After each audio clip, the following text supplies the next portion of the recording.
All right. Here I am with Martin Bull. How you doing, Martin? Doing okay today, Nick. Thanks for having me on your show and talking about creativity. Yeah. I'm really looking forward to getting into it. So I'll just give a little brief introduction as to how I know you. I think Okay. I've came across your work about in 2012 or 2013, something like that. Um, and so I think you're mainly known for your work in the psychedelic community and specifically 5-MeO-DMT. Yeah. Yeah. Um, Yeah, and I think when I was investigating that kind of things, that's how you popped up on my radar. Um, but yeah, in the context of the creative work you do, I'm really excited to give you a platform to talk about your life as a creator. Because something that struck me very early on was, man, this guy's prolific. Yeah. It was I just get that a like, lot. yeah, you just, I mean, you've written a number of books. You're a visual artist. You're a musician. You've created conferences, you run a podcast, there's a business or facilitation work that you do with people. Integration at this point. Yeah. Okay, Integration.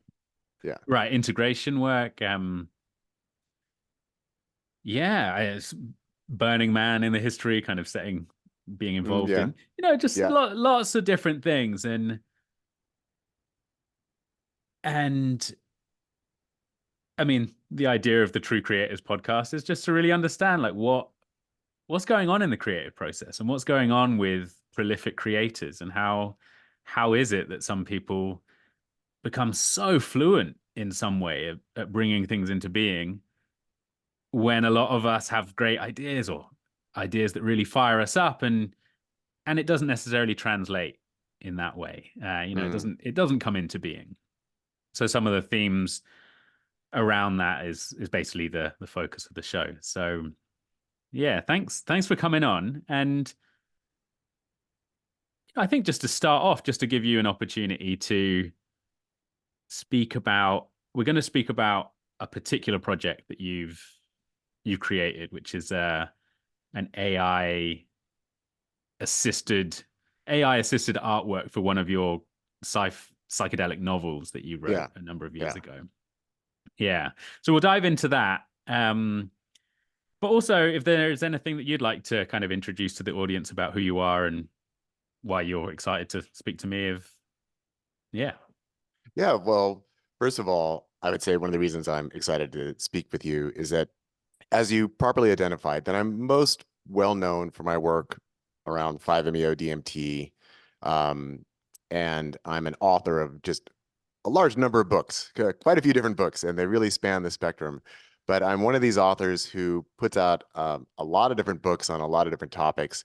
And sometimes I get people who tell me, "Oh yeah, I read your book." I'm like, okay, well, which book did you read? Or they might go a little bit beyond that and say, "Oh, I've read all of your nonfiction books."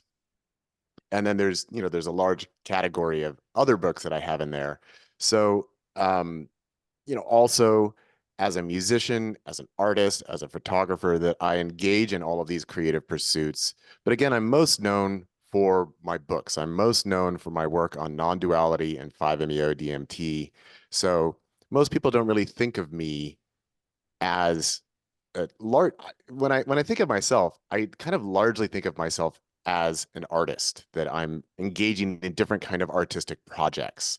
Um, not that my conception of myself is any more accurate than anyone else's conception of me, because it's all just a concept anyway. But that's how I tend to think of myself. And my audience is much more limited around, sort of these nonfiction projects and 5-MeO DMT, non-duality, and things like that. So it's really, really rare, for example, for somebody to interview me about anything other than, well, tell me about your history with psychedelics. When did you first experience 5-MeO DMT? What do you have to say about it? Which I'm always happy to talk about. I mean, I'm a talker. You can ask me about anything, and if I have something to say on it, I will gladly answer your question. But it's really fun for me to talk about creativity because it's such a huge part of pretty much everything that I do. And yeah, just people don't ask me about it that much. And, as a musician, I've been making my own music since I was 15 years old. And, I have like this little teeny tiny audience on Spotify. I think maybe the last report I got was like maybe 80 listeners on Spotify or something like that. Um, but I have way more music than I have books, and I have a lot of books, so that tells you I've got a lot of music. But it's a huge part of how I spend my time and what I think about and where I direct my energy. But it's just, these other areas, these more creative areas are just not quote unquote what I'm known for, other than many people say the same thing that you say is like, wow, you're prolific, man. And I am. I'm very prolific. I'm not one of these people, sometimes you talk to various artists and they're like, oh, well, I'm really struggling with the project, or, I've got writer's block. It's like, I have never experienced writer's block in my life. It just hasn't happened. For me, it goes the other way where, we were discussing before about how I have this chronic sleep disorder at this point. So I have trouble sleeping pretty much every night. It's this ongoing medical condition. But prior to it becoming a full-fledged a chronic medical condition, the worst insomnia I've ever experienced in my life is when I first started writing novels back in 2002. And it is just like so much of the story is in my head and it's like up there every night and I'm trying to go to sleep and it's just like, you need to write, you need to write. And so much of it was like there just, and it was, how do I find the time to actually sit down and write this stuff so that I can relieve the pressure on my mind so that I can go to sleep? And at the time, I was teaching at UC Berkeley, obviously in Berkeley, California, and I was commuting between there and Southern California, where my wife lived at the time. That was my first wife from my first marriage. But anyway, it's just I usually have more creative energy than I have time to really get the products out. So I'm not one who struggles with writer's block or musician's block or whatever kind of blocks people may have. I don't have those. Mm. Yeah, I think so. There's something that you said about conception of yourself being an artist, and I think it's an interesting one, perhaps as a little aside, but there's something quite alluring about being an artist, and I heard a question recently that was posed to someone that I work with, and they said, "Do you think you can be an artist without creating art?" And and I mean, his answer was, I mean, do you think you can be a pilot without flying planes? Yeah. I just bring that up because there's something that I think is well, quite unique about art or artists, and they create art, and art is different from nonfiction in some way. There is a difference there, Yeah. and one of the reasons I'm excited to speak to you, the is because it's not just this account, this nonfiction account of your experiences, as a human being and with psychedelics. That actually there's this rich world of imagination and these narratives and stories, and it's more than just an accounting of your experience. And and I think that's, well, a beautiful thing. Actually, another thing that I remember you saying is that you yourself read much nonfiction after a number of your 5-MeO DMT experiences, or a period of your life that you went through. You were like, I mean, Yeah. why? Why, right? Yeah. And Yeah. so I just think that's quite a cool when I think about that, and I think about what creating gives us an opportunity to do, is we're not trying to figure out what life is, or we're just creating. It's kind of on behalf of things that we imagine and stories that we come up with, and things that we want to express. And it may be in service to a worldview, or things that we think we've learned or discovered.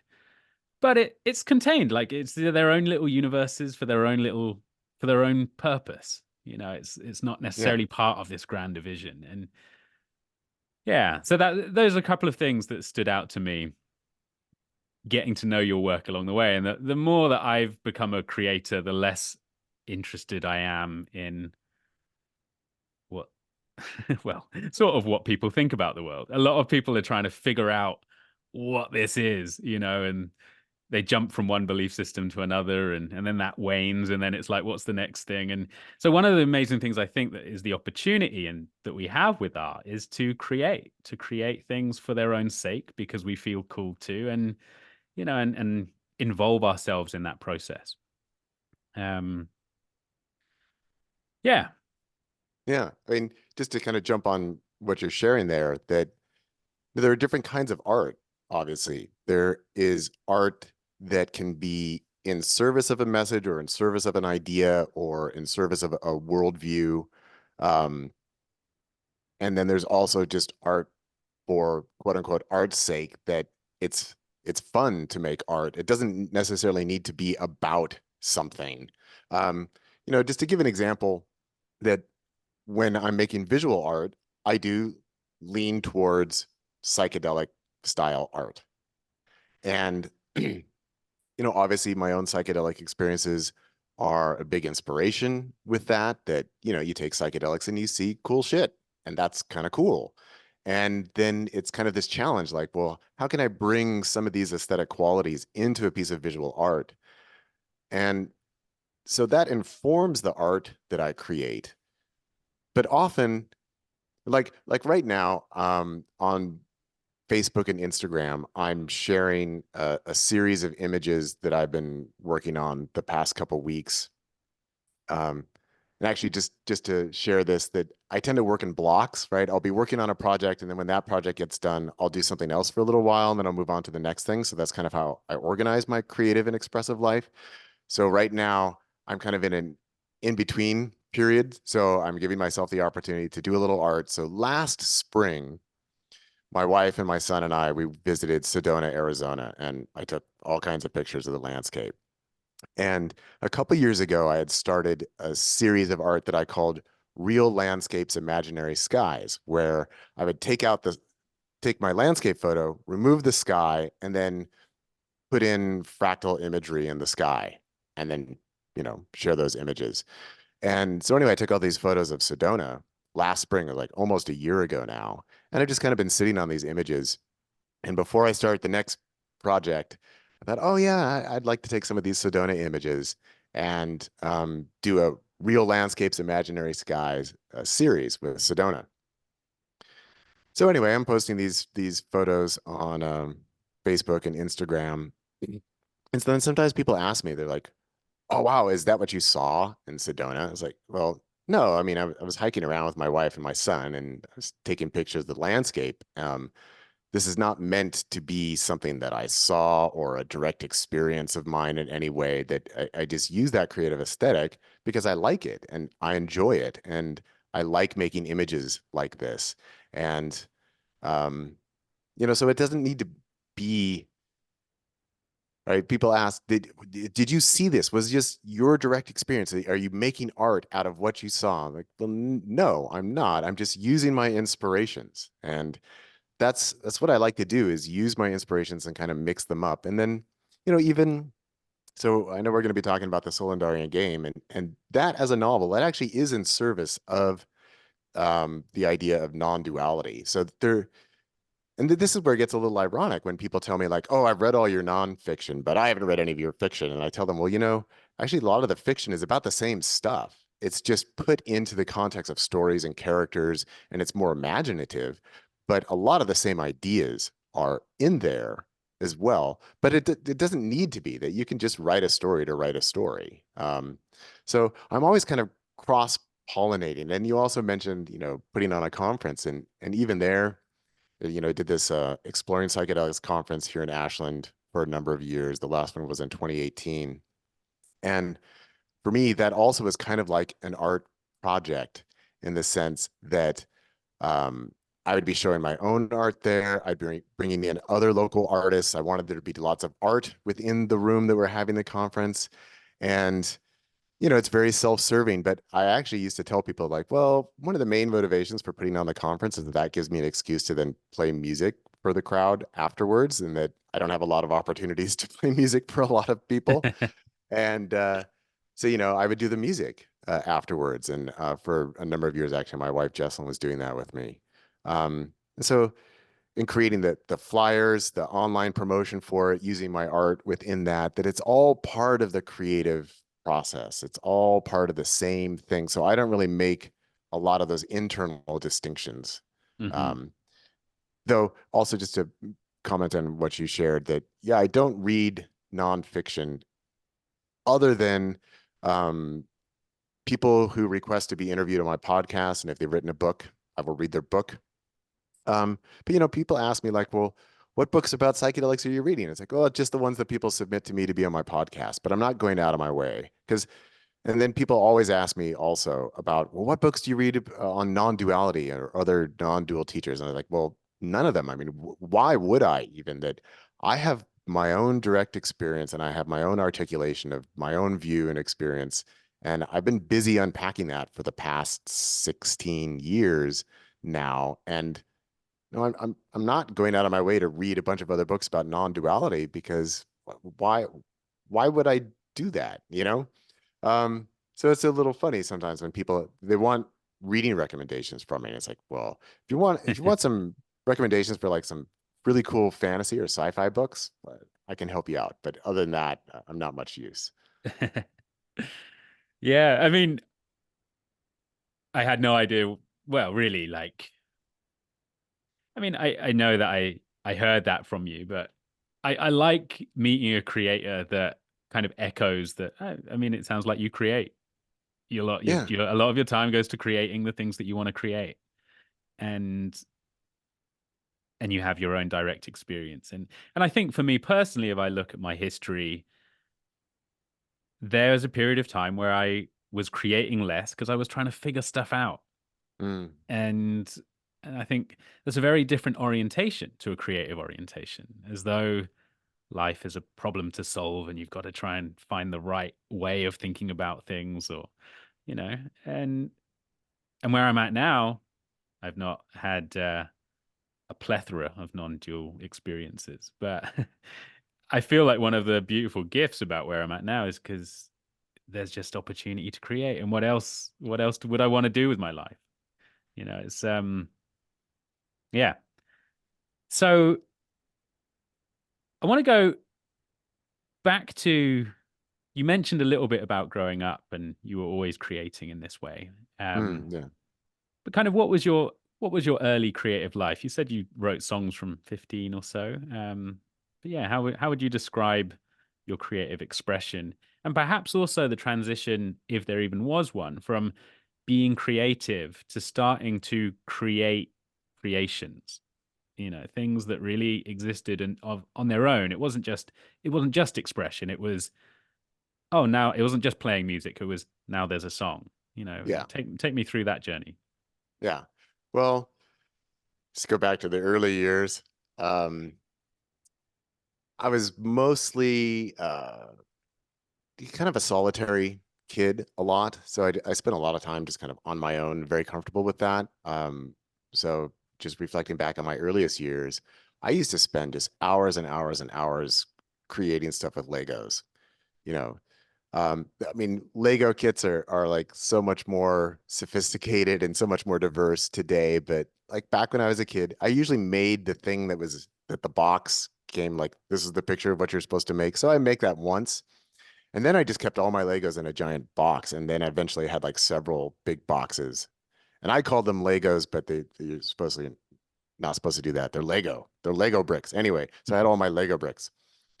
And then I would just make these cities. Or I got all my space Legos and I would make all these moon bases and stuff. And then I would just play with all the toys. And then Star Wars came along and I got all my Star Wars toys. So then I would make Lego stuff to play with my Star Wars stuff with. And I would just do that for hours and just totally content doing that kind of all on my own.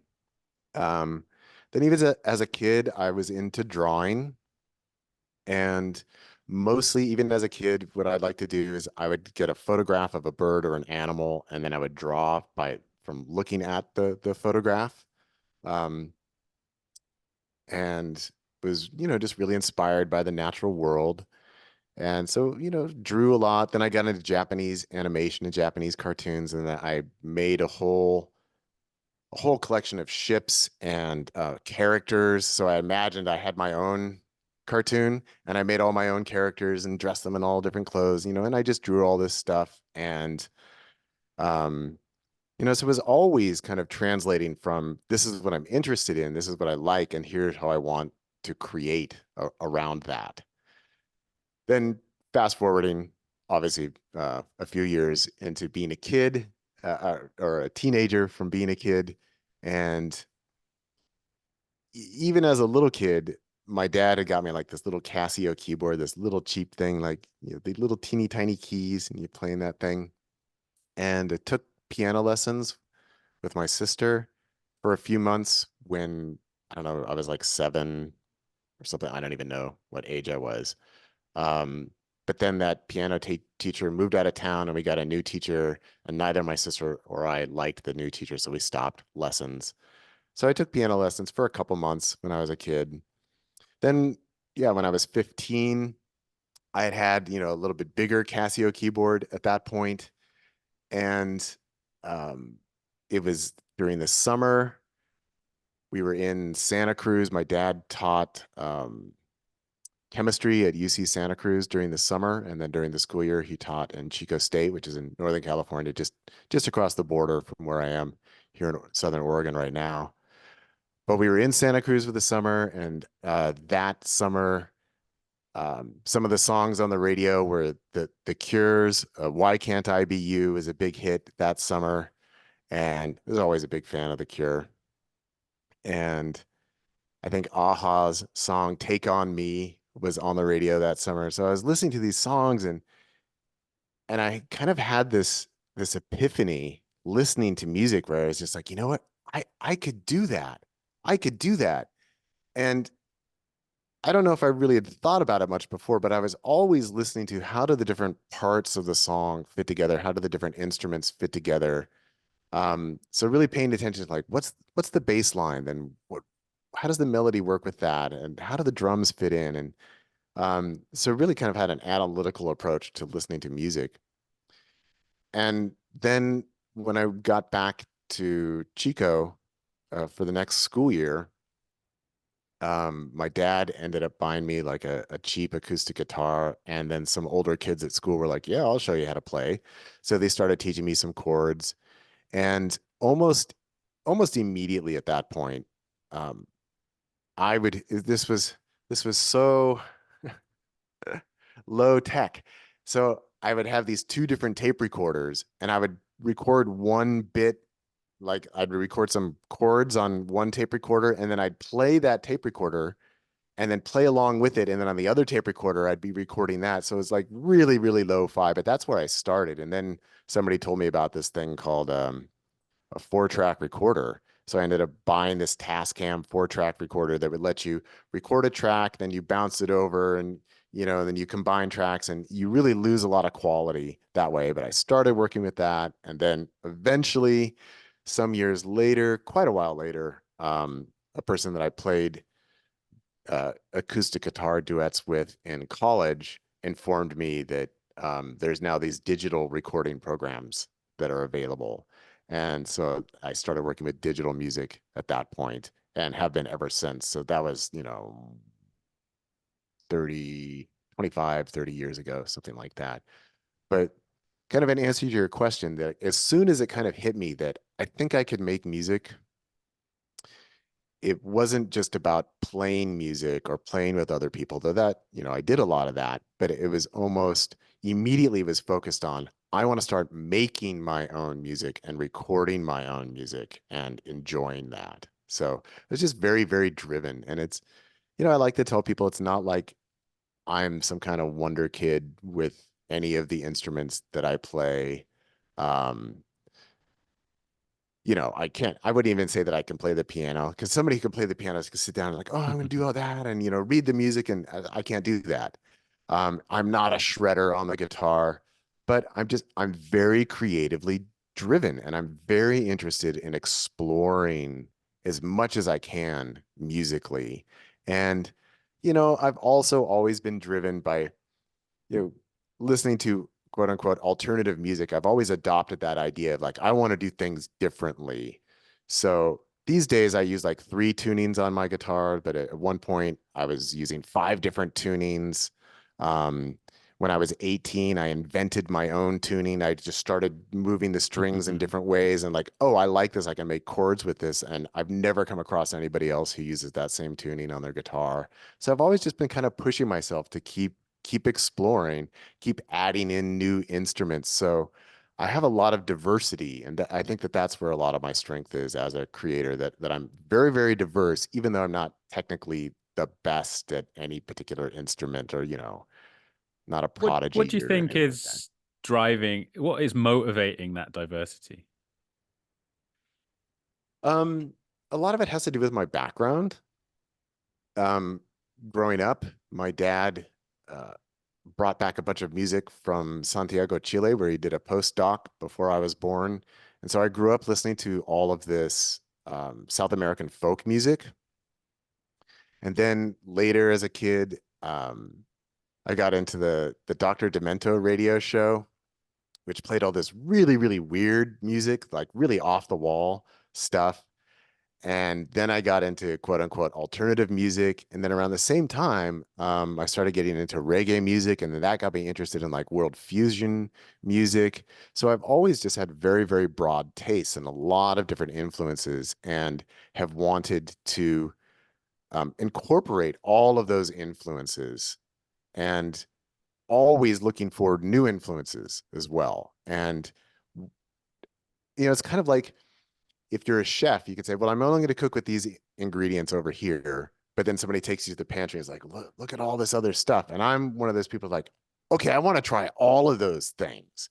And I'm not trained as a musician in anything, but, um, and people make this comment about me just because they perceive it, but I don't think it's true. But, people say, oh yeah, Martin can play anything. Because I'm not afraid to like, oh, a banjo. I don't even know what the tuning is on a banjo, but yeah, give me the banjo and I'm going to see what I can do with it, or, oh, you've got a violin. Sure, I'll try it out. So I'm not intimidated about things sounding really awful before they sound good. And I just like trying different stuff. I'm just highly motivated that way. Yeah, great. I also have a question there of around the experimental phase and how much experimenting, obviously it will change creation, piece by piece, but maybe talk us through your creative process from that kind of germination phase, like when an idea hits you and you have this vision of, oh, I'm going to do that. And, and then all the way to completion. And there's kind of, it's a very non-linear journey, although there is a kind of rhyme and reason to what you're driving towards. And from what I'm also picking up is that that was there from very early on. And when it was, oh, I could do that, that was actually a sense of, the music as a whole, the song, if you like. It wasn't Yeah. just sounds, it was a song.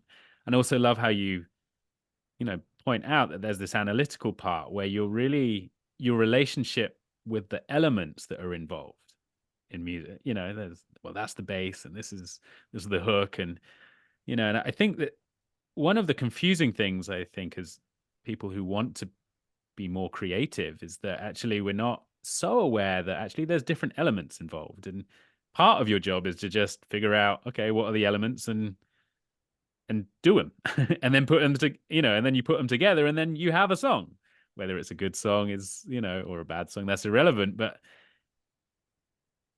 some making something less amorphous, um or nebulous, is I think part of a process. Whenever I speak to people that are, are pretty fluid and quick in their creative process, they kind of know what the thing is made up of, and Yeah. they kind of experiment with those different pieces, and then and then they put it all together, and they move on, and they've assimilate everything that they've learned in that, and they do it the next time and the next time, and you kind of create this really kind of powerful momentum towards this rich creative life as a whole. But it's actually through lots of little pieces coming together. So yeah, to go back to that creative process question, kind of how would you describe that? Maybe actually we'll talk about this specifically with in the case of the Solidarian game and the AI project, kind of what was it like to, when did that idea hit you to, yeah, to turn this novel that you'd written into an AI illustrated kind of graphic novel? Yeah. Yeah. Yeah. Well, really the idea hit when AI image creators or generators first became available, just, a year or maybe a year and a half ago, whenever they first started coming out, that kind of got my curiosity. I was like, oh, well, that's kind of interesting. You can just type in some text and it makes an image. And pretty much immediately when I learned about that, my first thought, other than, oh, that's interesting, was I wonder if I could use that to illustrate the Solendarian game, and specifically this novel, the Solendarian game, because the novel itself is about an AI, that the AI is sort of this universal character, and that there are numerous iterations of this particular AI within the book. So most of the characters are synthetic avatar life forms. They're not humans, but they're all coming from this one singular AI that is known as Maitreya within the story. So it's a story about AI and about how, um, from this non-dual perspective, that there's only one universal consciousness and all the rest of us are just these characters acting out from this one universal consciousness, that the book itself is meant to be demonstrative about what non-duality is, but in the context of this sci-fi story. So basically, what got my attention was, I think that would be a cool project. That sounds like fun to see if I can get AI to illustrate a story about AI. And it really wasn't any more motivated than that, just to see if I could do that. But when the AI programs first came out, I was busy working on other projects. And like I said, I tend to compartmentalize, like I work on one thing at a time. So it had kind of been it had been that idea for a while. And it's probably good that I waited, because I ended up using Midjourney AI for the project, and they built in more features that would help you get a little bit more character consistency from one image to the next.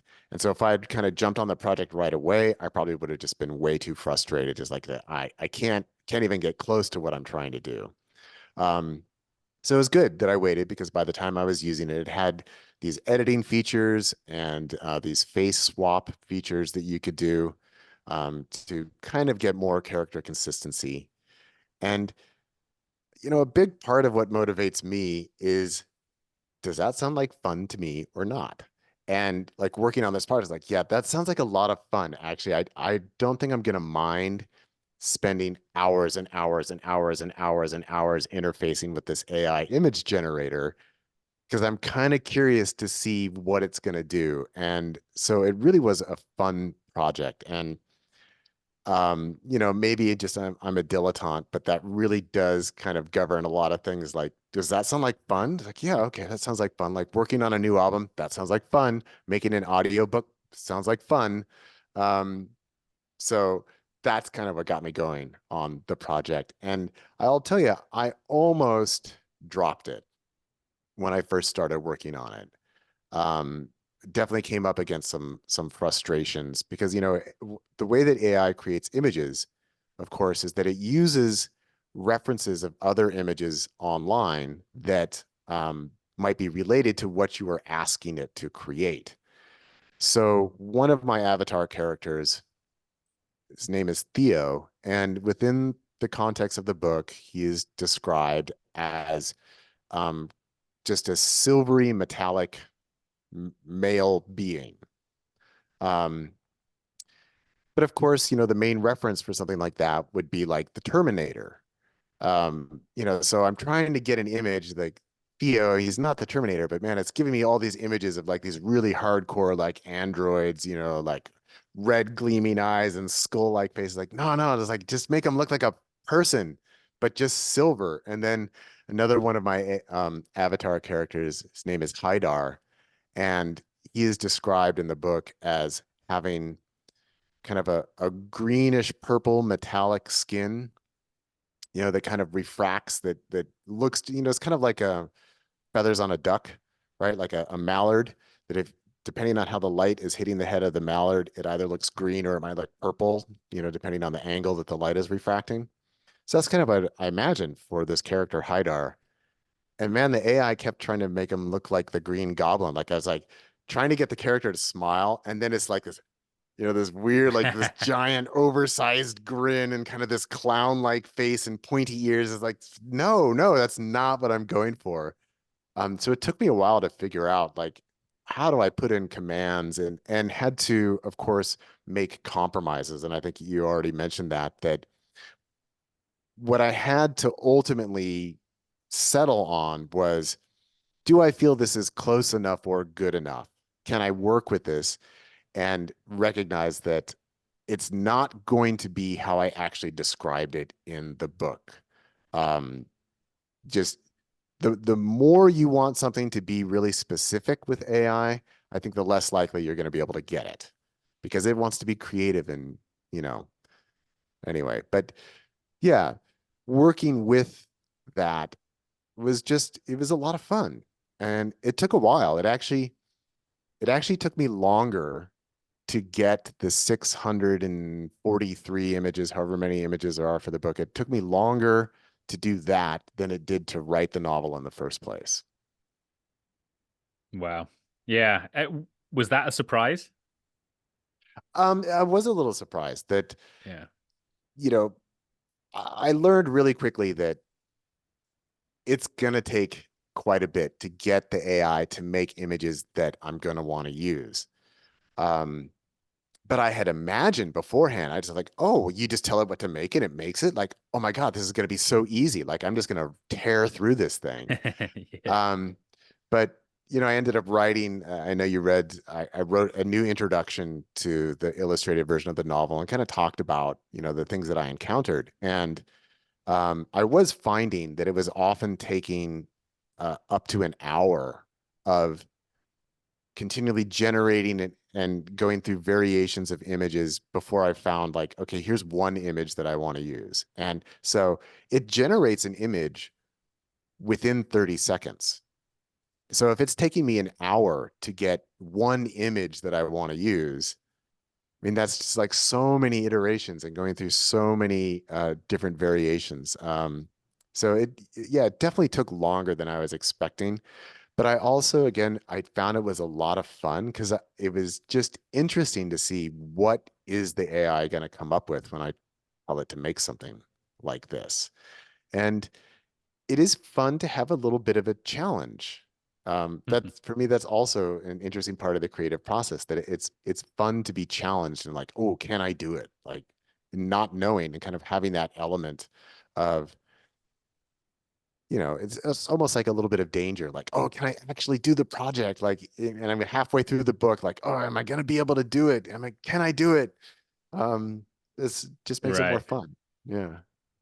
Yeah. Yeah. No, I love that. I love that unknown element. Um, and there's a tension. It's like you can see it. You don't know if can you make it happen?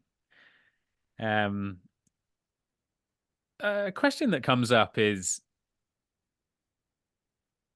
the way I imagine your creative process is in other domains is that actually that amount of tinkering and iterations is probably quite foreign for you. I can't see Yes. you passing your paragraphs, an hour, an hour on each paragraph. So yeah, what was does that show up anywhere else, or was that quite unique to actually this endeavor? Yeah, I would definitely say that was very unique to this endeavor. Still, it was fun, so it's not like it frustrated. It did frustrate me at first when I could not figure out how to get it to do what I wanted to do. But then once I started, okay, I think I can do this. Um, but yeah, I don't go through iterations of things. And it's just where creatively, just expressively, it's like in writing a book. Uh, my books, for the most part, are completely unedited, other than, trying to remove typos and, little grammatical errors and things like that. But I'm not the kind of person who goes back and, oh, I've got to completely rewrite this and completely rework this. So there is an exception, and I'll circle back around to that. But for the most part, like if I'm writing a book, it's like I've got the idea, I'm going to sit down and I'm going to do it, and then I do it, and then I clean it up. But like I've done it. Like my most recent book that just came out the other week is this new book on 5-MeO DMT integration, and it took me about 2.5 weeks to write the book. Um, and I wasn't even planning to write the book. I got COVID and I was alone at home. And, I've been doing integration work with people, and it's just like, well, got nothing else to do. Why don't I write a book about integrating 5-MeO? And then I found, oh, I've really got a lot that I want to say about this, but I wasn't really expecting that. And then I just sat down and, I wrote the book. Or if I'm working on music, I'll just sit down and I'll record the song. And then it's done. It's like the last album that I put out is the soundtrack to my last audiobook, which was from my novel, The Fate of Morani. And I did that whole album probably over the course of about 2 weeks, and worked on each song for maybe a day or a day and a half. And um, back when I had COVID, actually, I got into a chat with the fellow that I used to do acoustic guitar duets with, like back in college, that we were just like chatting. Oh yeah, COVID sucks, da da da da da. And he shared some music that he was listening to with me, and I just shared it, like, oh, because he asked, like, oh, you still making music? It's like, yeah, well, here's my latest album. So I sent him the link to The Fate of Morani, the soundtrack. And it was really nice. I mean, he listened to the whole thing and he came back and said, wow, like this is your best album yet. And oh, it must have taken so long to all the mixing and the mastering, the construction of these songs. And so he's the kind of person that he will work on like a song for like a year, and then even longer. And so it takes him a long time to put together an album. And I didn't say, well, yeah, actually, it only took me like 2 weeks, because that's just how I work. But I'm not burdened by being a perfectionist. And, some people are, who are creative, like they want every single detail to be exactly the way that they want. Whereas, kind of like again with the Soul and Darian game, it's like, well, is it good enough? Is that what I was aiming for? Yeah, it's close enough. So I'm happy with that. And I'm more interested in kind of doing the next thing than going back and really trying to perfect something. But so here, I wanted to circle back around to, this is like the one exception. Okay. So the one exception is, I started as an author. As I mentioned, I was teaching at UC Berkeley and commuting between Berkeley, which is in Central California, and Southern California. I was fairly fresh out of graduate school. And for the first time in many years, I had actually had time to read novels. So after I completed graduate school, I went and I reread the first Dune book, because I had read that, when I was a younger teenager, probably sometime in high school, and really loved the book. But at that point, I read Dune, and then I read all the rest of the books in the Frank Herbert series. And then when I finished that, I was like, okay, what else do I want to read? It's like, oh, I remember I read The Lord of the Rings a long time ago. But then I wanted to do it in order. So I read the Silmarillion, and then I read The Hobbit, and then I read The Lord of the Rings, and then I finished reading The Lord of the Rings. And this is right when the Peter Jackson movies were coming out. I had finished reading at 10 o'clock at night on a Tuesday. It was one of my teaching days at UC Berkeley. And I just decided right then and there, it's like, I want to write my own fantasy epic. And so then I started. So the first book is this book, Oribai's Vision. And that was pretty fresh coming out of graduate school. I had never written fiction before.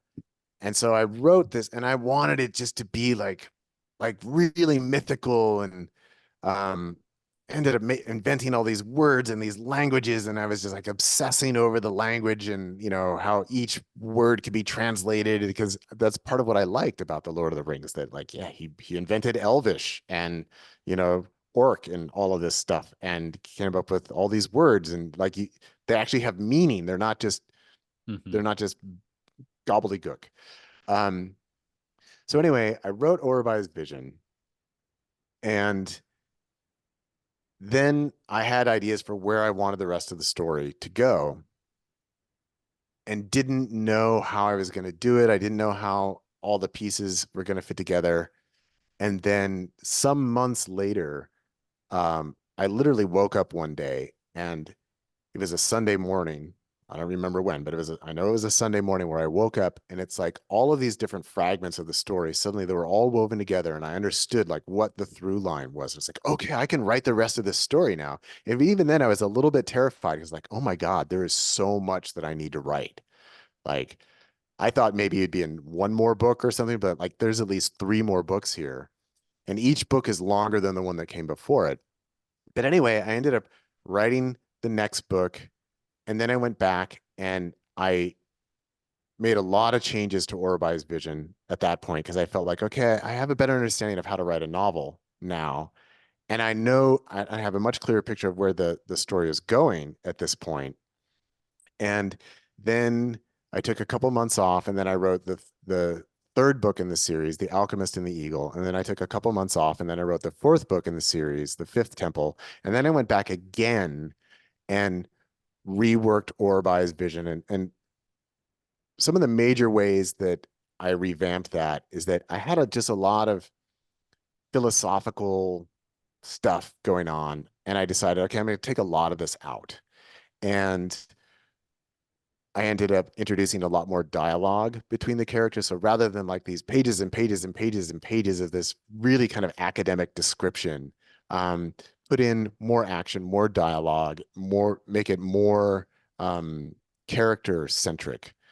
Um, so out of all the books that I've ever written, I have reworked Oribai's Vision like several times and introduced major changes from where it originally was. But then, like all the other three books of the series, the only thing I ever do is just clean up typos and things like that. But otherwise, everything in the book is exactly how I sat down and wrote it. And even when I wrote the next three books in the series, I was working as the academic director of an English language school in Santa Barbara. And I'm not a procrastinator, so I get into work and it's like, okay, let me do all the things I need to work. And then actually I have hours sitting in front of a desk. And so I actually wrote the novels while I was at work for the most part. And my immediate supervisor knew that I was doing it. And he was just like, as long as you got your other stuff done and the school is running fine, write as much as you want. It's like, cool, that's what I'm doing. So I just sat there and I wrote these three novels while I was at work. Amazing. Amazing. So really your first novel was actually a whole series Yeah, and you wrote it while while at work. yeah, yeah, yeah. And again, is that that first book, Oribai's Vision, is the most edited thing I have ever written. And even now, I'm actually just a couple nights ago, I finished reading book number 3 to my son. My son is about to turn 11, and he was, we read the Lord of the Rings, and I told him it's like, well, Jaden, I wrote my own fantasy epic. He's like, what? It's like, yeah, you know, I could read it to you. It's like, yeah. And so we just finished book 3, and now we're a couple of chapters into book 4. So I've been reading to him at night. Um, and it's been so much fun. And it's like, I started this series in 2002 and I've gone back and, made some cleanup edits. But the last time I've read these last two books in the series was probably like 13, 14 years ago. So I'm reading this like, wow, I don't even remember this. Like this, it's so much fun to be reading this. And, and my son, I think he's kind of amazed because I was like, Dad, I could never write anything like this. I could never do that. And I was like, oh, Jaden, you, you don't even say that. Like, you don't know. Like, you don't know. And like with me, it was just like, it was a matter of just doing it. Um, How so much don't limit yourself. Don't be intimidated. Yeah. yeah, just it was a matter of doing it. How what was the actual vision like? I am I'm sure you had no idea it was going to be 4 or 5 or however many books it ended up being. But yeah, what was the vision like as Yeah. far as the general outline? Because there's enough to work with and begin, and then Yeah. all sorts of stuff evolves. But yeah, what did that look like? Okay. Yeah. So in writing a fantasy series, um, kind of the first thing that I was thinking about is, okay, well, what is the world? What is the world that we're working within? And actually, I can even go back a little bit further. Um, but before I was teaching at UC Berkeley, I was teaching at an English language school in Santa Barbara, and we had like a Halloween thing. And all the students are supposed to dress up in costume. And I found this black mask with like this long, elongated nose, which I guess is kind of a traditional European mask, but I'd never seen one like it before. So I got this mask, and then I got this cape and this black hood, and I wore this, and I had a staff, and I wore that to the school, and then people were like, "Oh, who are you?" And just spontaneously, what came out was, "I am the Grundin." And I was talking in this funny voice. Um, and so I just sort of created this character. So then a little bit later, when I was teaching at UC Berkeley, that I thought, oh yeah, this will be my main character. So this and using that image of like this black, all black skin, this long black nose. And so I was kind of imagining, okay, well, this guy, this Grundin, I started with that name, but then end up giving this character 4 names. So it's Grundin Orbai Rundi Erelum. So anyway, it's all part of the story. Um, that Orbai is what I tend to call him, that he's this creature with this jet black skin, and he also shapeshifts into a raven. So that was kind of like my starting character. It's like, okay, so here's my character. Now what's the world that he's in? Now, in terms of the world, again, I was fresh out of graduate school. For my PhD dissertation, I did field work research at the Mescalero Apache Reservation in New Mexico. And actually, so that painting back there behind me, that is a Mescalero Apache mountain spirit.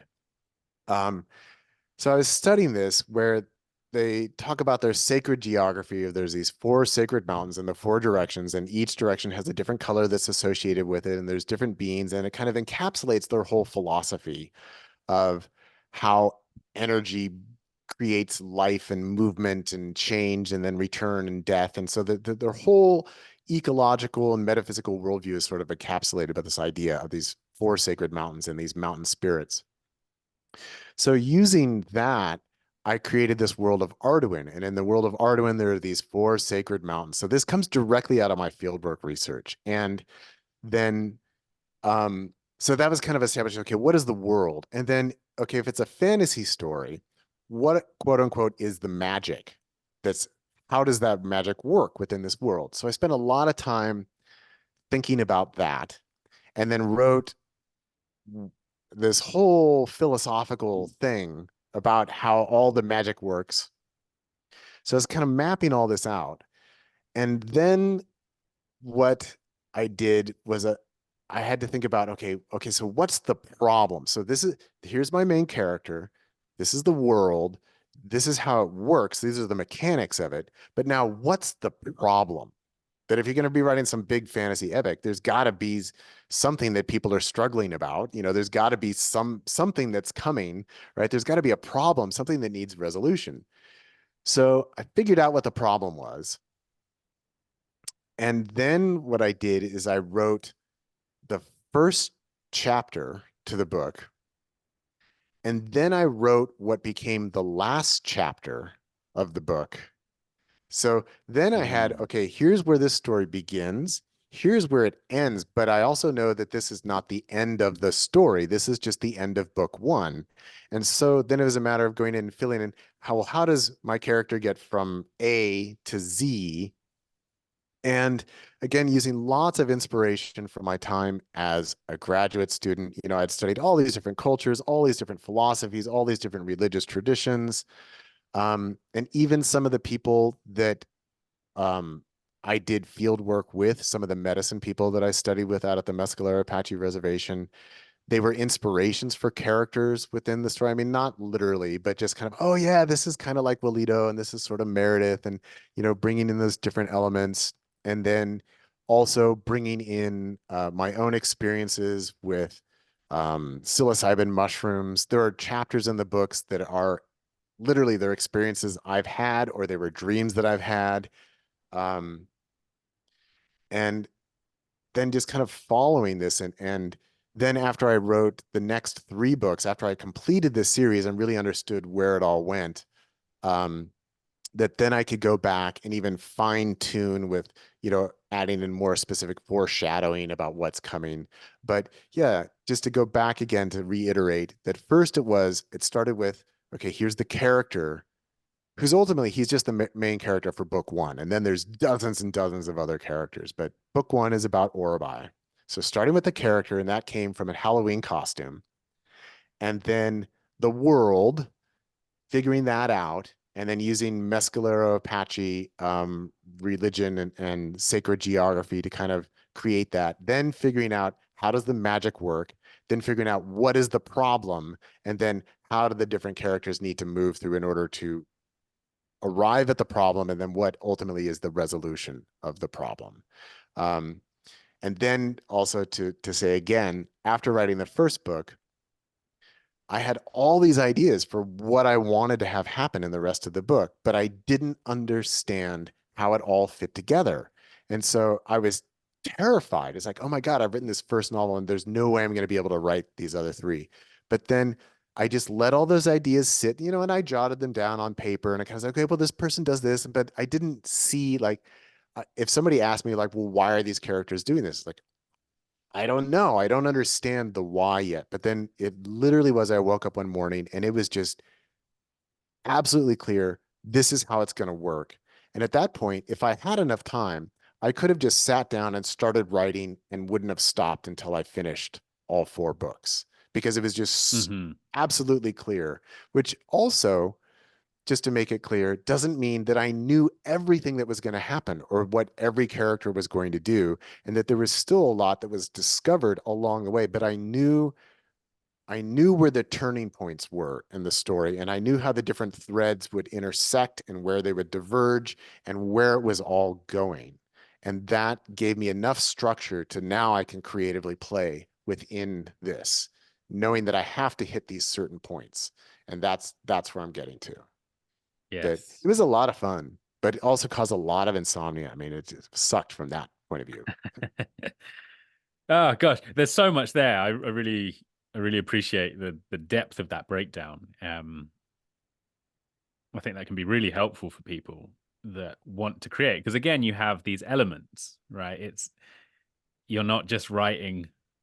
Well, the thought may begin as I want to write a fantasy epic of sorts, but then very quickly you're well, what's the world, which Yeah, becomes more tangible? What's the magic? What's the character? And that point where I love how you describe there are all of these elements that are going to weave together in some way, and yet you don't know how that's going to happen.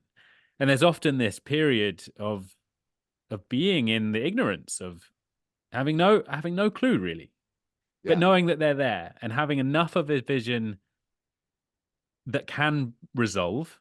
And in the work that I do, it's it's the tension resolution that every creation in itself is a tension resolution system. I want this painting.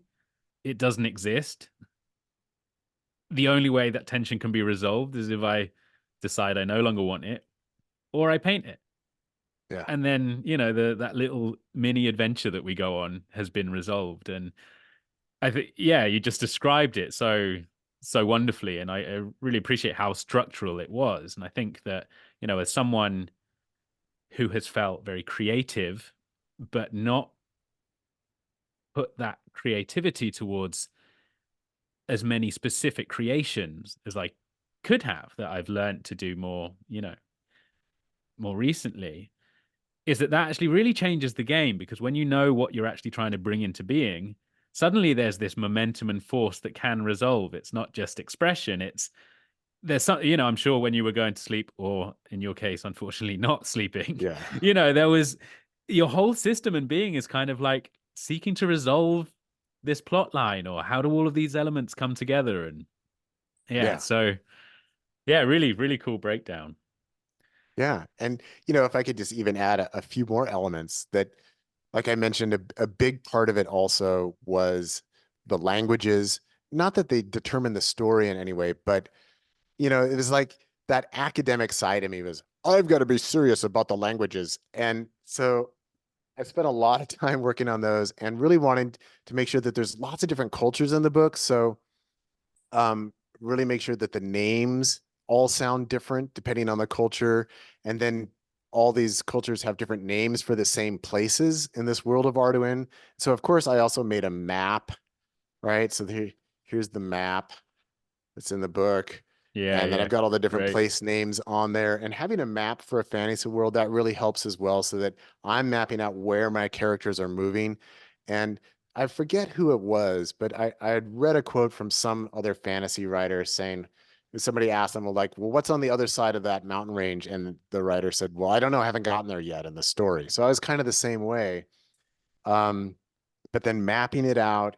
And then I have these um, glossaries in the back where it has these detailed linguistic breakdowns of all the words. And so just having all these elements to play with made it more fun, and also kind of more of a pain in the ass. Like, I don't think I'd write a book like this today. And and being in that state of uncertainty, of like, my God, can I really even do this? Um, and then having all those elements resolve on their own was really beautiful. And I will also add that I'm still part of this project today because I started making my own audiobooks. Maybe it was 2019 or 20, no, maybe 2018. I forget, or maybe 2020. I forget when I started making audiobooks, but there was like, okay, this is the next thing to do with my books is make audiobooks. And I started with the Solendarian game. That was the first audiobook that I made. I think we are actually as And early as 2017. I was listening to your first chapters being released of the Solendarian okay, game. Yeah. okay. So, well, thank you. Thank you. So that's when I must have started with the Solendarian game. And now I've done, okay, so yeah, it was 2020 that I did the audiobook for Oribai's Vision. So book one of Tales of Arduin. And then last year, so I did Oribai's Vision. I recorded all the spoken bits. Then I recorded an album that would be a soundtrack for the audiobook. And then I incorporated the music into the audiobook and then released the audiobook. Then last year, I did the audiobook for The Fate of Morani, which is volume 2 of Tales of Arduin. And then I created The Fate of Morani, the soundtrack, and recorded all of that and then released that audiobook. And I still have book 3, which is The Alchemist and the Eagle. That's the one I just finished reading with my son, Jaden. And also in reading this is the first time I'd read it out loud ever. And that's a great way to find little typos. And so I found more like, oh crap, there's like still little typos in there here and there. So I was marking the book up as I was reading with him. And actually I just released yesterday, I went and I uploaded a new file for the book because there were some little mistakes here and there. But I still have to do the audiobook for this, and I will create an album soundtrack to go with it. And then I still have book 4 to do. So like as a creative project, of course, when I originally wrote them, I wasn't intending to create an audiobook. That wasn't really a thing that you could do back then all on your own, but you can now. But yeah, I started the project in 2002. And so I still have 2 more books to make audiobooks and soundtracks for. So I'm still involved in this same artistic project. It's still a part of my life right now. And that's another way that I tend to approach things, is that like I write a physical book, but then the audiobook is going to come sometime later. And then Hmm. I'm going to record some music to go with it later. And then I might create a new cover for the book at some time later or something like that. Or like with the Solendarian game, I wrote that in 2016, I think it was, or 2014. I think I wrote it in 2014. And then the audiobook came later. And then just as of January 1st of this year, I released the AI illustrated version. So I like I like it to still be kind of ongoing. Like part of my ongoing creative process is to keep using the materials and keep exploring them. Um, and it's mostly done for me. Like, as we've already established, most people read my nonfiction books. Hmm. Like, my number of fiction readers is very, very small. And maybe only 4 or 5 people in the entire world have ever read the entire Tales of Ardoin series, as far as I know. So I'm mostly doing it for myself. But that's the thing, is that it's fun. So I'm going to do it. It's fun. It's not like I'm going to do this and all of a sudden I'm going to get, you know, 10,000 people downloading the next audiobook, because they're not, or, thousands of people listening to the soundtrack on Spotify, because they're not, so I'm mostly doing it for me, but it's fun. So I like to do it. Yeah. Yeah, this makes me think of so Robert Fritz, who's someone who I'm studying under and has written a lot on the creative process. He talks about generative love as opposed to romantic love, where in romantic love we meet and then we fall in love. Whereas in generative love, we love something before it exists and we love it enough to bring it into being.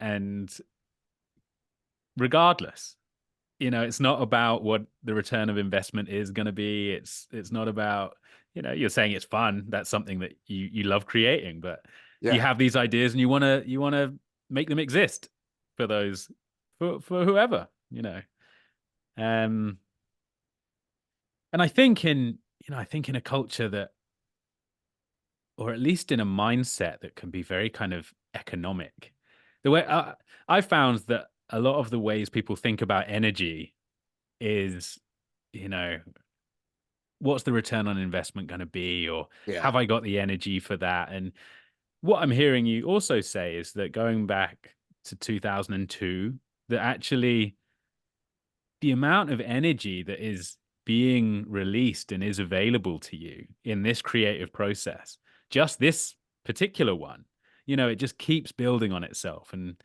Yeah. creations beget creations, and that's this wonderful gift of life, to be able to be that involved directly in your life and your imaginative world, and as well as bringing things into this plane of existence and being able to then read them to your son. And yeah, I find it such, in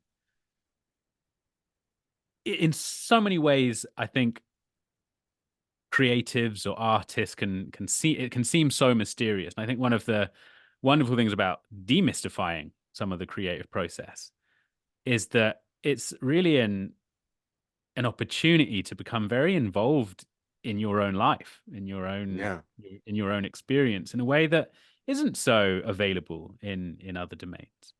Um, and I also think, I mean, you said that you're not such a procrastinator, but Yeah.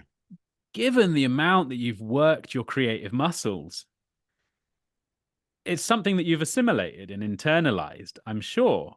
And so when you were sitting at that desk and writing, I'm sure it was because you were able to visualize what needed to get done in other, in the domain of your work, and do Yeah. it. Because Yeah. constantly you're doing the thing to completion of sorts. And, going through that cycle time and time and time again, what I've observed is that we really start to internalize this creative capacity, and we can direct that to all sorts of different things, and that opens up so many domains where you're not just a writer. That can transfer to photography, and then your photographic projects become these universes. And and actually there's a question of, where is there anywhere you feel like you're directing, you can see on the horizon any creative endeavors that you haven't yet broached? Ooh. And I, Well, I mean that in outside of the domains that you were already kind of tapping into. So not new books or new music projects, but something kind of new altogether. honestly, and I don't know if I will ever be able to do this. I mean, maybe at some point AI programs will actually allow me to do something like this, but I would love to take my novels and turn them into movies that I think that they're very, very cinematic in scope and the way that I write and the way that I deal with kind of big stuff that I think, like Tales of Ardoin would just make an awesome fantasy series. I would love to take the Solendarian game and turn that into a movie. There's like using the AI to create the illustrated version was kind of my version of that. Like, well, because I was thinking about it, it's like if this were a movie, could I create like this would be a still from the movie, So, and you probably Hmm. noticed that I used a cinematic ratio for a lot of the images. Like the standard AI image generator is going to make you a square. And I didn't want to use it. I wanted, like widescreen, like more Hmm. cinematic dimensions. So it was kind of thinking about it that way, like as a movie, but I'd love to do that. I would love, not that I would necessarily make the movie myself, but I would love to be involved with the project of taking my stories and turning them into a movie. I think that that would just be super cool. That would be a lot of fun. Um, and actually just in talking about wh what are the elements, what is the structure of the creative process? Something that I wanted to mention about with the Solendarian game um, is before I wrote the Solendarian game, I had been reading James Corey's The Expanse novels. And James Corey, that's not a person, that's a pseudonym for two different people, two different writers. Um, and they had worked with George R. R. Martin. And I've read all of the Game of Thrones books, the Song of Fire and Ice. George still waiting. Like I'm not George R. R. Martin, right? Where he's agonizes over every word that he's writing, and he's so damn slow. And we're all like, come on, finish the story. That's definitely not me. But what I took from both of those, from George R. R. Martin and James S.A. Corey, I think that's the name for the Expanse novels, is that because as a novelist, one of the questions is who's the narrator, whose minds do we have access to or not? And so it's kind of the old way of writing a novel was that you have this sort of omniscient narrator who's like, I know what everybody's thinking, I know everybody's interior world. Um, and people have been playing with that a lot within um, writing fiction in terms of who do you actually have access to. So George R. R. Martin and, in the Expanse novels, every chapter is written from a point of view character. So they only have Mm. so many point of view characters, lots of different characters in the story, but only some of them are actually the narrators of the story, that you have access to their interior world. You know their thoughts, you know their feelings. Everybody else you have to view from outside, which is more realistic for how we are in everyday life, right? I know what I'm thinking. I don't necessarily know what you're thinking. I have to look at you, listen to you, and then I have to surmise what it is that's going on with inside you. So one of the structures that I wanted to play with in the Solendarian game, again, because I thought it would be fun, was I'm going to have, and 5-MeO DMT is a major theme within the book. So there are 5 perspective characters because I thought, well, 5-MeO DMT, so I'll have 5 characters. That'll be fun. And giving myself that challenge, can I tell the story from 5 different characters' points of view?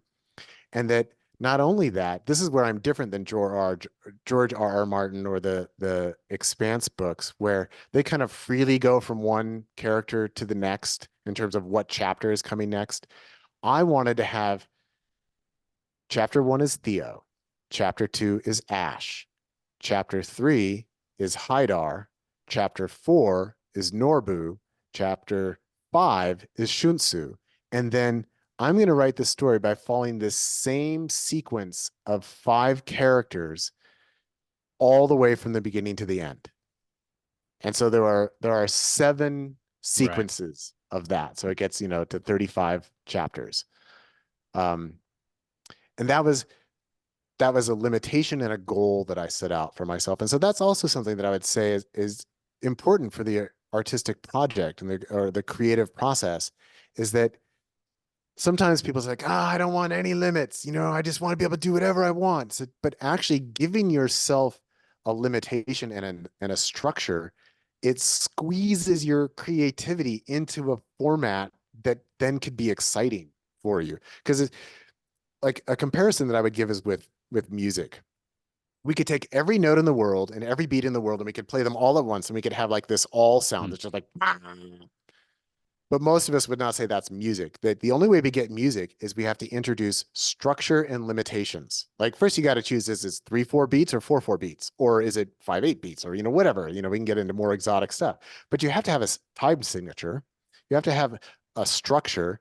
And then if you're going to be using different chords, they need to be related to each other in some way. Now you could use a jazz format, or these could be a minor format or major. We could use a, Dorian mode, or, there's all these different modes, but you got to work within something. You have to give yourself certain limitations, but then you can explore within that. What can I do? And so having limitations actually helps us be more creative a lot of times, and that we need to introduce some limitations. And so again, for the Solandarian game, I thought this will be fun to see if I can do it. Can I go through the same 5 characters in the same sequence, but continue to tell the story?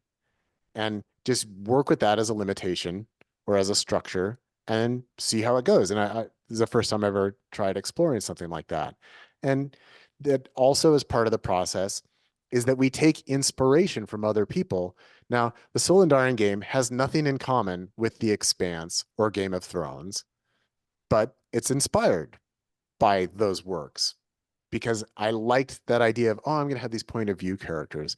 So there's all different ways to also take inspiration or take cues from other artists without necessarily just copying them or repeating them. But it's like, I kind of like that idea. And just musically, this is one of the ways that The Cure has been so influential for me as a musician that, back when I was a teenager and I'm listening to these albums by The Cure, I was always struck by, some of their earlier stuff. It's like all really dark and kind of monotone. But then the phase they were in when I started listening to The Cure, every song on the album was totally different than every other song. And I was like, you can do that?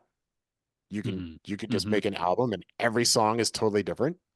And that's a way that The Cure has just been a major, major inspiration for me is, like on one song, Robert Smith is playing flamenco guitar, and then the other song, he's playing the sitar. And then next, he's got this out of tune flute that's like floating Mm-hmm. over these Middle Eastern rhythms or something like, yet this is all quote unquote Britpop, alternative rock and roll. Right. It's like, I like that idea. Like, just keep exploring. Anyway, Yeah, kind of I mean, got I off on also a love that, tangent. that phrase. I think that phrase sort of typifies an encounter with art. That phrase, oh, you can do that. Yeah. It's like, oh, that's kind of, I think, what artists can sort of show us in so many ways. It's like, oh, you can do that. And not only as a way of living and a way of, but also with it, just on all of the dimensions, it's sort of fractal all the way out. It's like, wow, I didn't know you could do that. Yeah. Yeah. um, And then my response to that is, oh, I want to try. right. Like, oh, you can do that? Like, oh, I want to try too. And this is where, I do self-describe myself as kind of compulsively creative. And that's where I don't have a lot of control over it in the sense that it's just like I'm always sort of leaning into like, whoa, Mm. what's the next thing that and as we've discussed, it's not because I'm getting great monetary returns or social returns on it. It's just I want to do it because I love doing it. And then there are rewards like reading the tales of Arduin to my son Jaden has just been the most precious thing. And there's not a lot of people in the world who can say, yeah, I read my own fantasy epic to my child.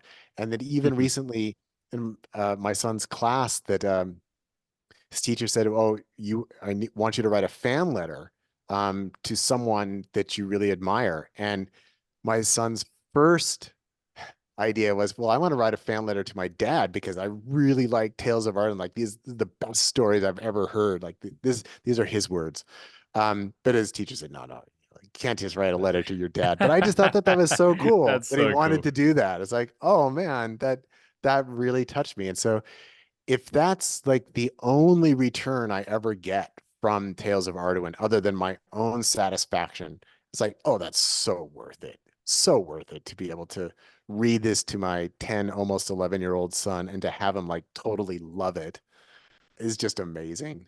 Though Yeah. I will say we've hit a snag that, okay, this is a spoiler alert for anybody out there. I'm not going to give any more details, but there is there's a character in the story that actually is multiple characters within the story. And it's not until you get to the beginning of book 4 that all of this is now being revealed. And so that you can go back and you can look at the other 3 books and it's like, oh my God, I thought that these were different people, but they're actually the same person, just in different forms.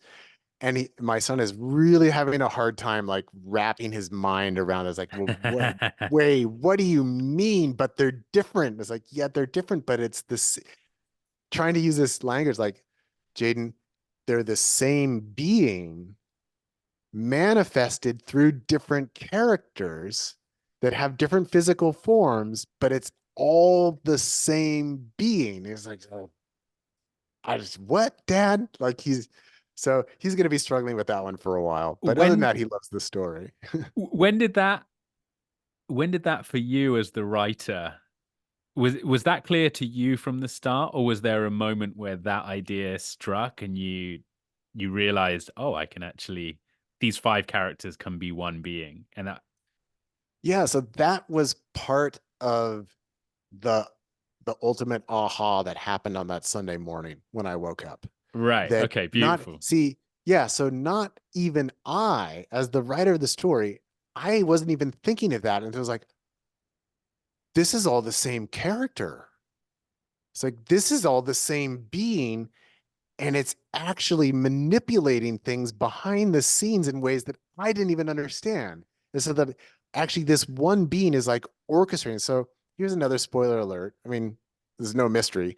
The series leads towards an apocalypse. It's the 4 years leading up to this apocalypse. Okay. And it was like, so I had these different elements, but then that was a big part of the aha. I was like, oh, and that's why I had this one character go into a state of catatonia and is really struggling to understand her identity. And I realized, oh shit, it's because she is actually this other character that's been doing all this for thousands of years behind the Mm, scenes.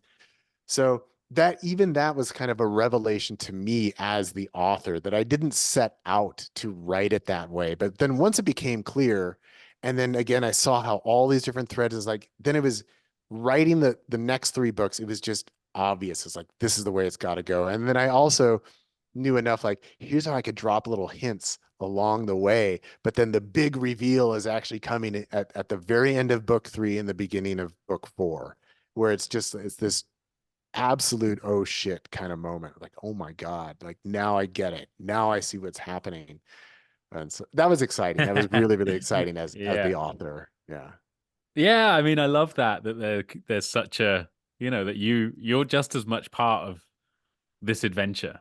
You Yeah. know some elements, some kind of these milestones that the story is going to go through, but there really is this unknown process, this uncertainty, and that can be both frightening and revelatory and everything else that comes along. And I think the beautiful thing as well is how when we're in a creative process of any sort, it contextualizes the life's experiences that we're having. And suddenly when you get those aha moments, we see our way through, and that's why I Yeah. think the parallel between creative living, if you like, and the creative process when we're involved in it in artistic pursuits is it really gives us this wonderful reference that it's like we know where we're going somewhat, and we don't know exactly how we're going to get there.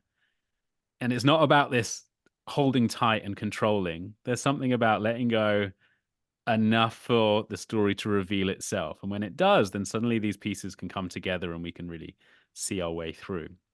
Yeah. And kind of this important lesson that, kind of like you were saying, that you can have an idea of where you want to get to. Um, but you don't need to know everything in order to start. And I think that like this is one of the, when people ask me like, well, what's your advice for writing a book? Like I usually come back with start. Start writing a book, Right. start a project, whatever it is that you're envisioning, start it. That's usually the biggest hang up, because people think like, well, I need to know how everything is going to work. I've got to map everything before I get there, and I want everything structured. But there's also this beautiful element of discovery along the way, and letting that, guide your course. And that, yeah, you do want to start with some idea. I mean, if you're going to, I want to write a book, but I have no idea what I want to write about. Well, don't start then. You're like, at least have an idea. But once you have that idea, that seems to be the biggest hang up for people, is getting intimidated by what the process might be or how to reach the point of completion, versus, well, just start and figure it out as you go. And that, as we've been discussing, that when you get different elements, your mind will be busy working on Right. that independently of your conscious awareness. And at some point, it might just say, guess what? I figured it out. And then it Yes, wasn't, yes. it's that weird sense of, well, I didn't figure it out. It's like it figured itself out somewhere, but it's presenting itself to me now. And that, so that's kind of sense, there's a playfulness and also a sense of trust that I can play with this. I can dive in. I don't need to know everything. I don't need to have everything figured out. And then I guess another element that I'd add in there is, you can also give yourself time, that you can keep going back to a project. You can work on it. You can expand on it. Like, again, this Tales of Arduin, like, this has been a part of my life now for decades.